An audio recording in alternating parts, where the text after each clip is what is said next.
وأن هذا صراطي مستقيما فاتبعوه ولا تتبعوا السبل فتفرق بكم عن سبيله ذلكم وصاكم به لعلكم تتقون. أعوذ بالله من الشيطان الرجيم. بسم الله الرحمن الرحيم. الحمد للہ رب العالمین والصلاة والسلام علی سید المرسلین اما بعد۔ ایک بہن اپنے سوال میں لکھتی ہیں کہ میرے شوہر زنا کرتے ہیں، شراب پیتے ہیں، تو کیا اب بھی میرے اوپر واجب ہے کہ میں ان کی اطاعت کروں، جبکہ نبی علیہ السلام یہ فرماتے ہیں کہ جب تم میں سے کوئی برائی دیکھے تو اسے چاہیے کہ اسے ہاتھ سے تبدیل کرے، اگر ہاتھ سے تبدیل کرنے کی طاقت نہیں رکھتا تو پھر اپنی زبان سے برائی کو ختم کرنے کی کوشش کرے، اور اگر زبان سے بھی برائی کو ختم کرنے کی طاقت نہیں رکھتا تو کم از کم برائی کو دل میں برا جانے۔ بہن کہتی ہیں کہ جب ہم اس حدیث پہ عمل کریں گے تو پھر شوہر کی اطاعت کرنا مشکل ہو جائے گا، میری رہنمائی کریں، میں بہت پریشان ہوں۔ تو اس سلسلے میں سب سے پہلے میں گزارش یہ کرنا چاہوں گا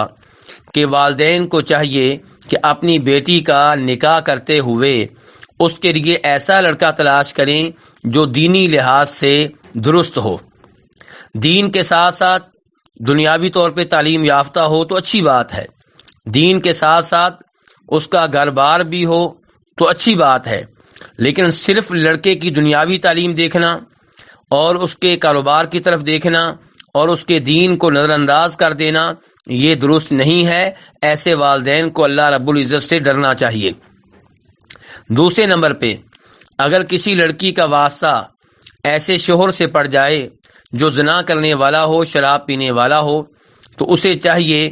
کہ اپنے شوہر کی مدد کرے۔ مدد کیسے کرے؟ اس سے ان امور پہ گفتگو کرے، اسے پیار و محبت سے سمجھائے کہ قرآن و حدیث میں شراب پینے والے اور زنا کرنے والے کے بارے میں کیا وعید آئی ہے۔ مثال کے طور پہ نبی علیہ السلام فرماتے ہیں شراب کے بارے میں کہ اس پہ بھی لعنت جو شراب پیتا ہے، اس پہ بھی لعنت جو شراب لے کر جاتا ہے،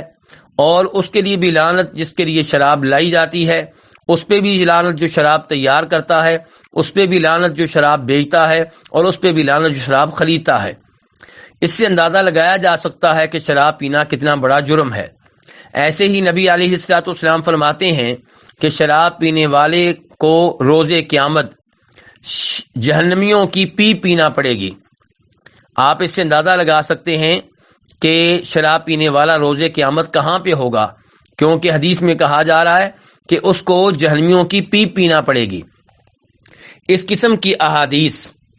اپنے شوہر کے سامنے ذکر کی جائیں تاکہ وہ اللہ رب العزت سے ڈر جائے، اور نصیحت کے لیے مختلف انداز اور مختلف اسلوب اختیار کیے جائیں اور مختلف اوقات میں اسے نصیحت کی جائے، اور اس سلسلے میں لڑکے کے والدین سے مدد لی جائے، لڑکے کے بھائیوں سے مدد لی جائے، لڑکے کی بہنوں سے مدد لی جائے، اور لڑکی کو چاہیے اپنے والدین سے بھی اس مسئلے میں تعاون لے۔ سمجھدار لوگوں کو چاہیے، بزرگوں کو چاہیے کہ وہ ایسے لڑکے کو سمجھائیں اور اسے گناہ سے دور رکھنے کے سلسلے میں راضی کریں، اسے اس بات پہ قائل کریں کہ وہ اپنی بری محفل چھوڑ دے، برے دوستوں کو چھوڑ دے، اس گلی محلے کو چھوڑ دے جہاں پہ رہنے کی وجہ سے وہ زنا بھی کرتا ہے اور شراب بھی پیتا ہے۔ کسی ایسے علاقے میں چلا جائے، کسی ایسے ملک میں چلا جائے، کسی ایسے محلے میں چلا جائے جہاں پہ اچھے لوگ رہتے ہوں، جن کی صحبت میں رہ کے وہ گناہوں سے باز رہ سکے۔ عورتوں کو چاہیے کہ وہ اپنے تعلقات ان فیملیوں سے بنانے کی کوشش کریں جن فیملیوں کے ذریعے ان کے شوہر کو اچھی باتیں مل سکتی ہوں، اور عورتوں کو چاہیے کہ ان فیملیوں سے خاوند کے تعلقات قائم نہ ہونے دیں جن فیملیوں سے تعلقات قائم ہونے کی صورت میں گناہ میں واقع ہونے کا خطرہ پیدا ہو سکتا ہے۔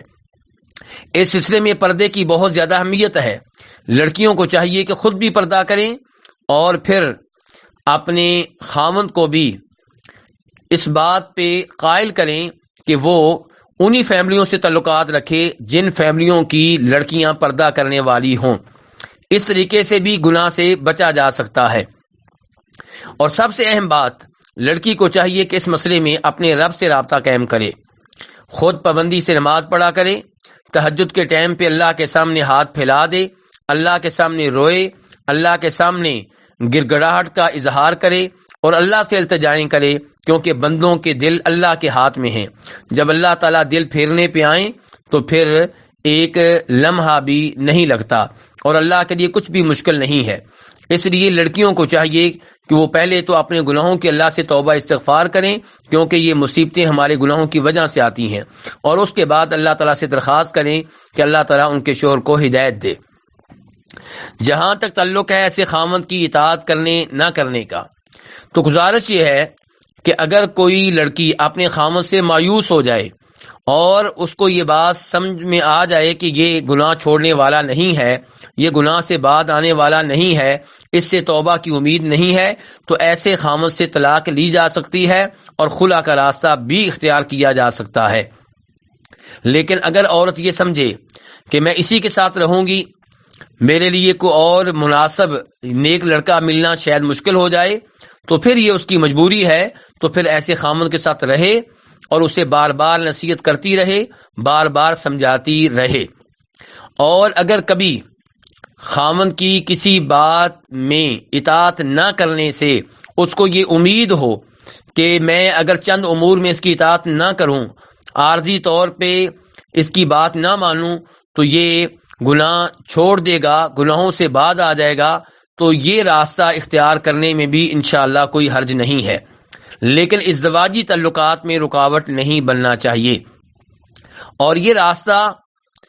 عارضی طور پہ اختیار کرنا چاہیے، ورنہ عورت کو یاد رکھنا چاہیے کہ اس پہ واجب ہے کہ خامند کی جائز امور میں اطاعت کرے، لیکن خامند کی ان امور میں اطاعت کرنے کی اجازت نہیں ہے جن امور میں اطاعت کرنے سے رب العالمین کے ناراض ہونے کا خطرہ ہو۔ واللہ تعالی اعلم۔